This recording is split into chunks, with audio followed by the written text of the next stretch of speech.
Hello engineers, स्वागत है आप सभी लोगों का इंजीनियर्स अड्डा 24/7 का ऑफिशियल यूट्यूब पर। मेरा नाम है प्रमोद अग्रहरी।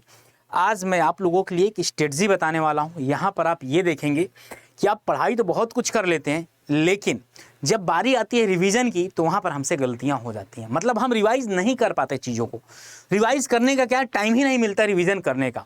सिंपल सी बात है, जब रिवीजन करने का टाइम नहीं मिलता तो पढ़ने का कोई मतलब नहीं है। आप खुद सोचिए, जब मैं किताबों में बहुत पढ़ चुका हूं कि ये वाला शॉट इस तरह खेला जाता है, जब मुझे उसको प्रैक्टिस करने का मौका ही नहीं मिलेगा तो क्या मतलब होगा।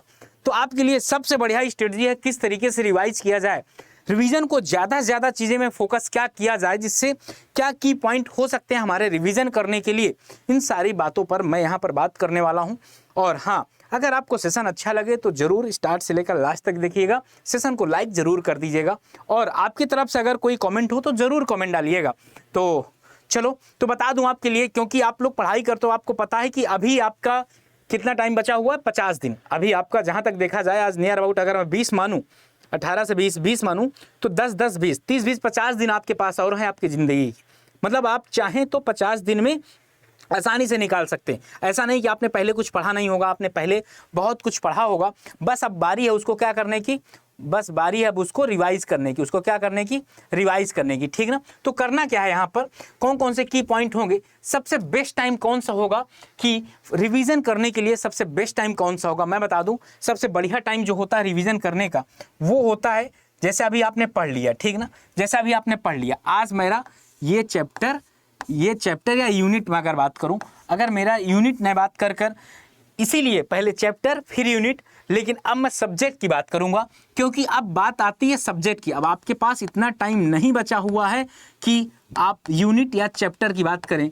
अब हम सब्जेक्ट की बात करते हैं। लेट अस सपोज अभी बीएमसी मैंने पढ़ा, बीएमसी मैंने अभी मेरा फिनिश हुआ बीएमसी, तो इसको तत्काल, जैसे अभी सुबह से लेकर आज इवनिंग में फिनिश हो गई मेरी बीएमसी आज के दिन, तो कल ही मैं इसको क्या करूंगा, कल ही पूरा का पूरा रिवाइज कर डालूंगा। कल एक बार रिवाइज कर डालूंगा। और एक चीज़ याद रखिएगा, रिवाइज करते समय ऐसा नहीं कि पेज पलट के रिवाइज करें ना, एक शॉर्ट नोट्स बना लीजिएगा। एक शॉर्ट नोट्स बना लीजिएगा ताकि जब एग्जाम के समय आप दोबारा पढ़ें ना, तो हार्डली 20 मिनट में आप पूरा का पूरा बीएमसी आप रिवाइज कर डालें। मैं जनरल कोई भी सब्जेक्ट लेकर बता रहा हूं आपको, ठीक ना। जैसे बीएमसी आपने पढ़ा, उसको अगले नेक्स्ट डे, कल आपको दिक्कत होगी, मतलब नेक्स्ट डे, उसके नेक्स्ट डे क्या करेंगे, उसके नेक्स्ट डे आप उसका रिवीजन करिएगा। उसका नेक्स्ट डे आप उसका रिवीजन करिए और इसके बाद शॉर्ट नोट्स बना के मुश्किल से 20 मिनट में दोबारा जब आप पढ़ेंगे तो 20 मिनट लगेगा। ऐसे सारे सब्जेक्ट का करना है आपका। सबसे पहले आप सब्जेक्ट को 2 पार्ट में डिवाइड करिए। एक में आपके स्ट्रॉन्ग सब्जेक्ट होंगे, एक में आपको स्ट्रॉन्ग सब्जेक्ट होंगे, एक में आपके वीक सब्जेक्ट होंगे, ठीक ना। एक में आपके वीक सब्जेक्ट होंगे। और एक चीज याद कर लीजिएगा, एक में आपके वीक सब्जेक्ट होंगे, एक में आपके वीक सब्जेक्ट होंगे, एक में आपके स्ट्रॉन्ग सब्जेक्ट होंगे। बात समझ में आ गई। जो स्ट्रॉन्ग सब्जेक्ट हैं वो तो ठीक हैं, और आपके जो वीक सब्जेक्ट हैं इनमें से वेटेज, इनमें से किसका वेटेज सबसे ज्यादा है, इनको मार्क कर लीजिए। जिनका वेटेज सबसे ज्यादा है ना, जिनका वेटेज सबसे ज्यादा है, उसको क्या करिए, उसको वीक को स्ट्रॉन्ग में चेंज करिए। हो सकता है आपके कई से सब्जेक्ट हो जो वीक हो, तो उनको इतना पढ़िए कि उनको काहे में चेंज कर दीजिए, आप स्ट्रॉन्ग में चेंज कर दीजिए। ये चीज पे काम करिएगा। और रिवीजन तो आप पर डे रिवीजन करिए। ऐसा नहीं है कि कल रिवीजन करेंगे, आपको पर डे रिवीजन करने। 4 घंटे पढ़ रहे हैं तो 1 घंटे रिवीजन को दीजिए। समझ गए, 4 घंटे पढ़ रहे हैं तो 1 घंटे रिवीजन को दीजिए। तो यहाँ पर आपको क्या समझ में आया कि रिवीजन आपको कब करना है, नेक्स्ट डे रिवीजन आपको करना है। यहां से रिवीजन करते समय शॉर्ट नोट्स बनाइए, या तो जब फर्स्ट टाइम पढ़ रहे हैं तभी आप शॉर्ट नोट्स बना लीजिए। जब आप फर्स्ट टाइम पढ़ रहे हैं तो शॉर्ट नोट्स बना लिए, और नेक्स्ट डे क्या करेंगे, वो अपनी शॉर्ट नोट्स को ही पढ़ना है, वही आपकी शॉर्ट नोट्स को ही पढ़ना है। खत्म, आधे घंटे में आपका रिवीजन हो जाएगा। फिर 10 दिन बाद एक बार रिवाइज कर लीजिए। ऐसे करते जैसे आप टाइम टेबल बनाएंगे ऐसा हो जाएगा आपका। यहाँ पर स्ट्रॉन्ग सब्जेक्ट और वीक सब्जेक्ट में आप जैसे कैटेगराइज करेंगे, कैटेगरी करने के बाद और वीक सब्जेक्ट में किसका वेटेज सबसे ज़्यादा है, इसको भी कैटेगरी कर लीजिए। जब आप इसको कैटेगराइज करेंगे तो आप देखेंगे कि वेटेज सब्जेक्ट वाले अगर वीक में आते हैं तो उनको स्ट्रॉन्ग बनाइए भाई, उन पे काम करिए, उनको पढ़िए, MCQ लगाइए, PYQ लगाइए, इस तरीके से। और यहाँ पर अगर बात करूँ मैं आपसे कि की पॉइंट यही है आपके लिए यहाँ पर कि जितने भी ऐसे सब्जेक्ट हैं जो वीक हैं, जितने भी ऐसे सब्जेक्ट हैं जो कि जो आपकी स्ट्रांग नहीं है, ठीक ना, उनको काहे में कन्वर्ट करिए, उनको स्ट्रांग में कन्वर्ट करिए, उनको स्ट्रांग सब्जेक्ट में कन्वर्ट कर दीजिए, उनको काहे में स्ट्रांग सब्जेक्ट में सबको कन्वर्ट कर दीजिए।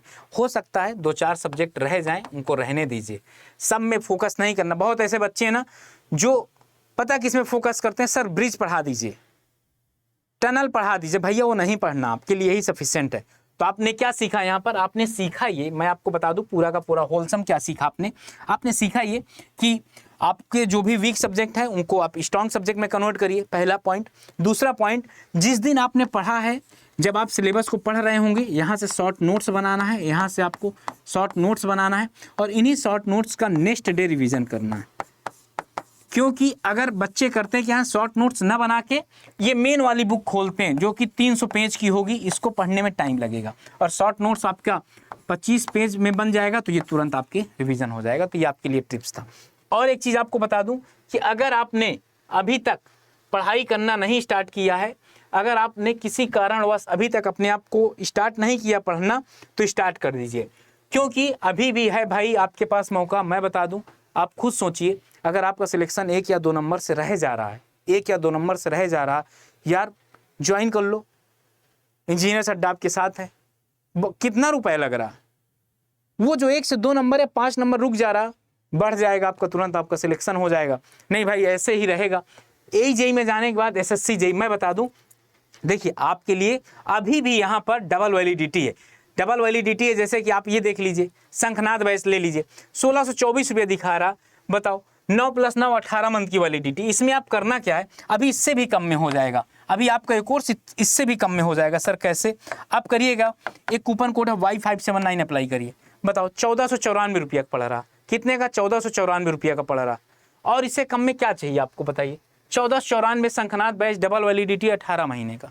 हाँ, कूपन कोड ये लगाएंगे Y579 तभी हो पाएगा, कूपन कोड ये लगाएंगे Y579 तभी कुछ मिल पाएगा, ये सारा कुछ, और मेरे से पढ़ने का मौका भी मिलेगा।